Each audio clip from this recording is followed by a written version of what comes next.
Now that President Obama has voiced his support for a strike on Syria, Southwest Floridians are taking to the street to voice their opposition to a strike.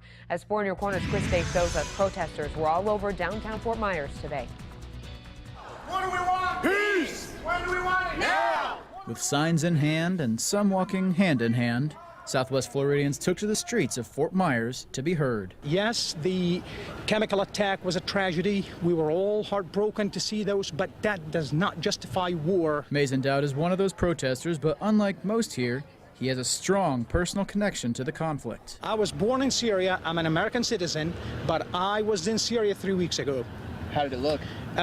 It's bad. It's a civil war. So he joined the protest, marching through downtown, where just like any protest, there were a lot of signs and at least one guy with a megaphone. Everyone's just getting together to be against the war in Syria and for peace.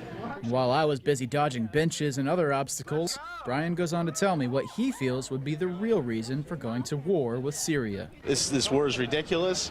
It's illegal.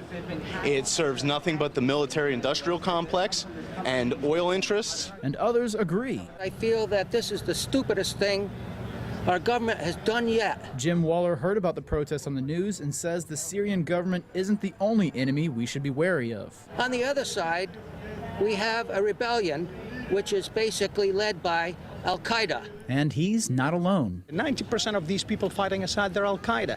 They are the #1 enemy for the United States. They are the one who committed 9/11 only 12 years ago. We should not forget that. But Mason does feel we can still make a difference, but in a different way. Not war. We can achieve a lot through diplomatic channels. Chris Day, Fox 4, in your corner.